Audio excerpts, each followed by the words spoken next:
आणि अजून एक सुंदर अनुभव येतो जो योगी लोकच घेऊ शकतात, शवासनाचा अनुभव. शवासन म्हणजे शरीराला ढिलं सोडून जे आसन करतो ते शवासन नाही आहे. शरीराच्या बाहेर निघणं, आत्मा शरीराच्या बाहेर काढणं याला शवासन असं म्हणतात. आणि शरीराच्या बाहेर निघाल्यानंतर आपलं शरीर आपल्याला दिसतं, आपण वर असतो, संपूर्ण अंतराळात कुठेही फिरू शकतो, चंद्रावर, सूर्यावर, बुधावर, शुक्रावर कुठेही जाऊ शकतो. आत्मा अमर असतो, अमर्याद असतो. शरीरात आल्यानंतर तो बंदिस्त होतो, परंतु शरीराच्या बाहेर गेल्यानंतर अमर्याद असतो. संपूर्ण ब्रह्मांडाची सफर तो करू शकतो, जीवात्मा, आत्मा. आणि हा अनुभव तुकारामांना त्यांच्या या अवस्थेत, साधना काळाच्या अवस्थेत, परमेश्वराच्या दर्शनानंतर एक दिवस त्यांना आलेला मृत्यूचा अनुभव. आणि म्हणून ते म्हणतात, आपुले मरण पाहिले मे डोळा, तो झाला सोहळा अनुपम. काही लोक याचा चुकीचा अर्थ काढतात की त्यावेळेची जी समाजाची परिस्थिती होती त्याला उद्देशून संत तुकारामांनी हे पद लिहिलेलं आहे की समाजाची अवस्था पाहून आपुले मरण पाहिले मे डोळा. हा केवळ तर्क झाला. तर्काला अध्यात्मामध्ये कुठेही स्थान नाही आहे. हा अनुभव आहे. आपुले मरण पाहिले मे डोळा, तो झाला सोहळा अनुपम. एक दिवस तुकाराम साधना करता करता ध्यानात बसले असतात, अचानक आपल्या शरीरातून बाहेर निघाले. आणि शरीरातून बाहेर निघाल्यानंतर त्यांना काय दिसलं, काय अनुभव आला? मृत्यूचा अनुभव, शवासनाचा अनुभव. तो अनुभव त्यांनी या पदामध्ये लिहिलेला आहे. आणि म्हणून म्हणतात,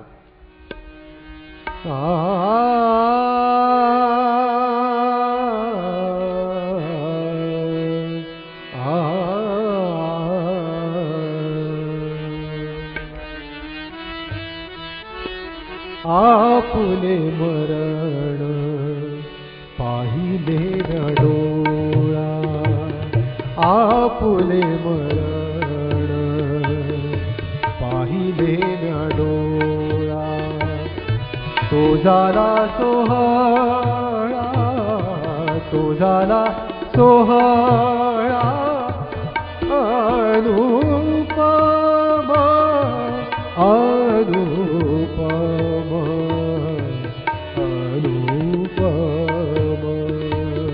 आपुले मरण पाहिले न डोळा.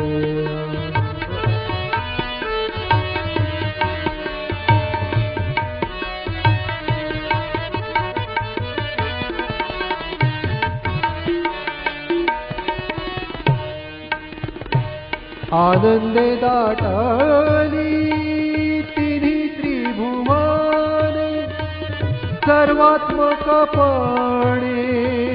भोग झाला, भोग झाला.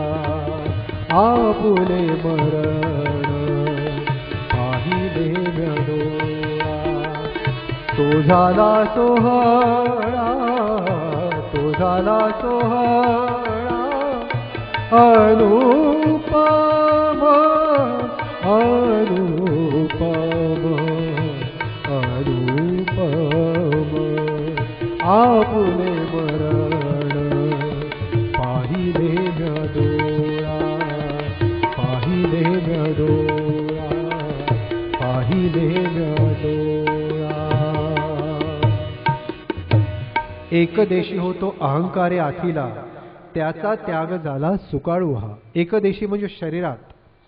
शरीरात हा माझा संपूर्ण ब्रह्मांडामध्ये फिरणारा जीवात्मा जेव्हा बंद झाला तेव्हा मी मर्यादित झालो होतो. त्याचा त्याग झाला सुकाळू हा. आज मी त्या शरीराला सोडून माझ्या बाहेर आलो, आत्मारूपात आलो. आज माझ्या लक्षात आलं की ब्रह्मांड किती मोठा आहे आणि म्हणून माझ्यासाठी हा सुकाळ आहे. फिटले सुतक जन्म मरणाचे, मी माझ्या संकोचे दूरी झालो. आता मला कुठलंही सुतक नाही. मी या संकोचातून, मर्यादित संकोचातून दूर झालो. हा अनुभव संत तुकारामांनी याच्यात लिहिला आहे. तुकारामांना त्याच्या जीवनामध्ये भरपूर अनुभव आले आणि आपण आत्तापर्यंत त्याचा प्रवास बघितला की अगदी महाजन, ऐश्वर्य संपन्न असून श्रीमंतीपासून भक्तापर्यंतचा प्रवास कसा आहे.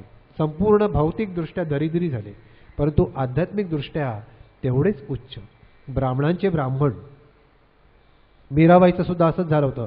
राजराणी होती, या सावळ्यांनी वेड लावल्यावर भिकारीण झाली, परंतु आध्यात्मिकदृष्ट्या उच्च. आणि म्हणून एकूण जीवनाकडे पुन्हा एकदा तुकारामांनी तटस्थपणे बघितलं, जसा चित्रपट असतो तसा, आणि एक स्वतःचं तत्व निर्माण केलं. अर्थात गीतेच्या आधारे. गीतेमध्ये म्हटलं आहे, परोपकाराय पुण्याय पापाय परपीडनम. तुकारामांच्या एक लक्षात आलं की बस एकच पाप आहे, एकच पुण्य आहे, तेवढं केलं तरी जीवन आपलं सफल झालं.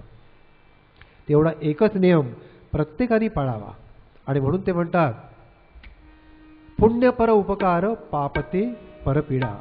बस या जीवनामध्ये जे बघितलं त्याच्यावरून एक लक्षात आलं की कधीही कोणाला दुखवू नये, कधीही कोणाला दुखवू नये, परोपकार करावे. जर पटत नसेल तर चूप राहावं, पण कधीही कोणाला दुखवू नये. ते सगळ्यात मोठं पाप आहे. आणि पुण्य कोणतं? परोपकार सगळ्यात मोठं पुण्य. पुण्य या शब्दाची व्याख्या आहे, प म्हणजे पतन, उणे करणे. आपल्या संपूर्ण जीवनातून पतन म्हणजे पाप, उणे करणे म्हणजे पुण्य. आणि प म्हणजे पतन, अप म्हणजे प्राप्त करणे, प अधिक अप पाप. पतन प्राप्त करणे, ओढणे आपल्याकडे म्हणजे पाप, आणि ते उणे करणे म्हणजे पुण्य. या पाप पुण्याच्या व्याख्या तुकारामांना पूर्णपणे समजल्या होत्या. आणि म्हणून त्यांनी स्वतःचं एक तत्व मांडलं की बस फक्त दुसऱ्यांची सेवा करायची, रंजल्या गाजल्यांची सेवा करायची, जे दुःखी आहे त्यांची सेवा करायची, आणि परोपकार करायचे, ते सगळ्यात मोठं पुण्य. आणि म्हणून म्हणतात, पुण्य पर उपकार पाप ते परपीडा. पुण्य पर उपकार पाप ते परपीडा. आणिक नाही जोडा दुजायासी दुजायासी. पुण्य पर उपकार पाप ते परपीडा.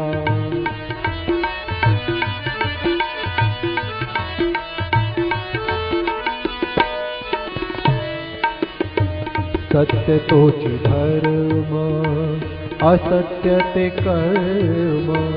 आणि कहे वर्म नाही दुजे. आणि कहे वर्म नाही दुजे. गती तेची मुखी नामाचे स्मरण. अधोगती जाण विन्मुखता विन्मुखता. पुण्य पर उपकार पाप ते परपीडा. पुण्य पर उपकार पाप ते परपीडा.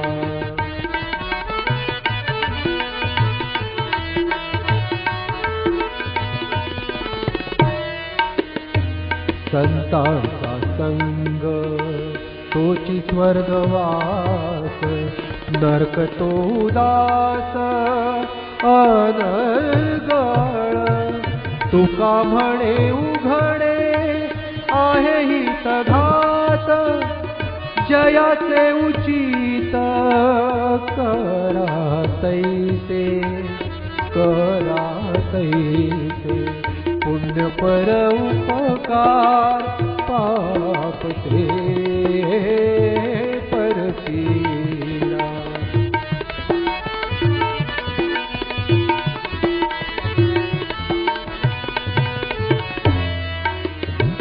आणिक नाही जोडा दुजायासी दुजायासी.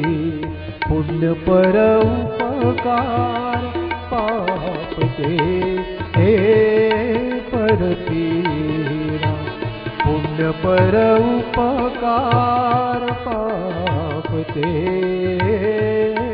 परपीडा. पुण्य पर उपकार पाप दे परपीडा.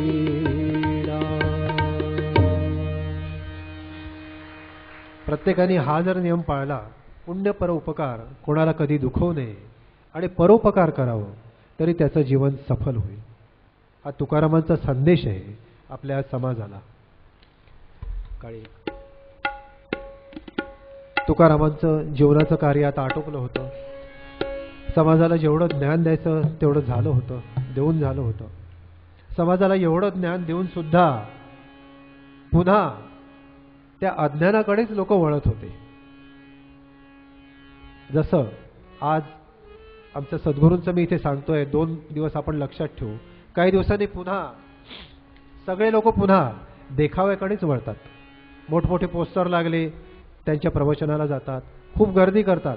आज इथे 100 लोकही नसतील, परंतु मोठं पोस्टर लागलं आणि रेशीमबाग मैदानात जर एखादं प्रवचन राहिलं तर खूप गर्दी करतात. नाव मोठं असतं, देखावा असतो. आणि अध्यात्म म्हणजे आजच्या काळात एक फॅशन झालेली आहे. जितके जास्त प्रमाणात तिथे जाल ती एक फॅशन आहे. मोठे गुरु, आम्हालाही पण गुरु कसे हवेत, त्यांनी अंगी अत्तर लावलेलं, फेटा लावलेले, हातात पिचकारी घेऊन रंग उडवणारे असे गुरु आम्हाला हवे असतात. आम्ही गर्दी करतो. परंतु एखादा गरीब कोणी जर गजानन महाराजांच्या मंदिरात 2 शब्द ज्ञानाची सांगत असेल तर 100 लोक सुद्धा येत नाहीत. हा आमचा दोष आहे. आणि म्हणून तुकारामांनी सुद्धा बघितलं, एवढं समाजाला मी ज्ञान दिलं तरी सुद्धा समाज पुन्हा अज्ञानाकडेच वळतो आहे. त्यांचं मन आता भरून गेलं, आता बस, आता काही करायचं नाही. आणि म्हणून त्यावेळी त्यांच्या मनात एक विचार आला की बस आता परमात्म्यात लीन व्हायचं.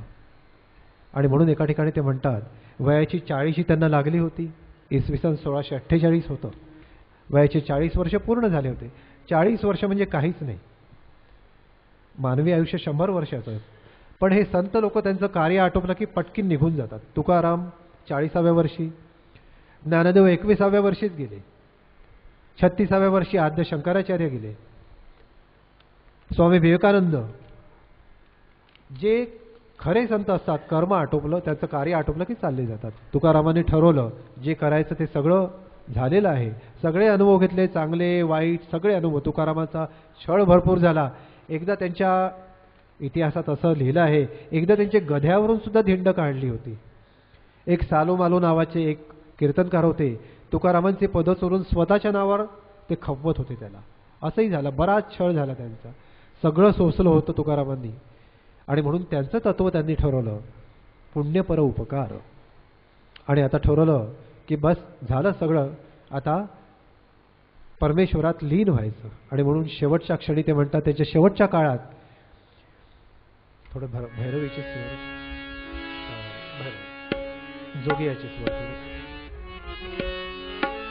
त्याची पंथे माझे लागले चित्ता, वाट पाहे नित्य माहेराची, तुका म्हणे आता येतील न्यावया, अंगे आपुलिया माय बापा.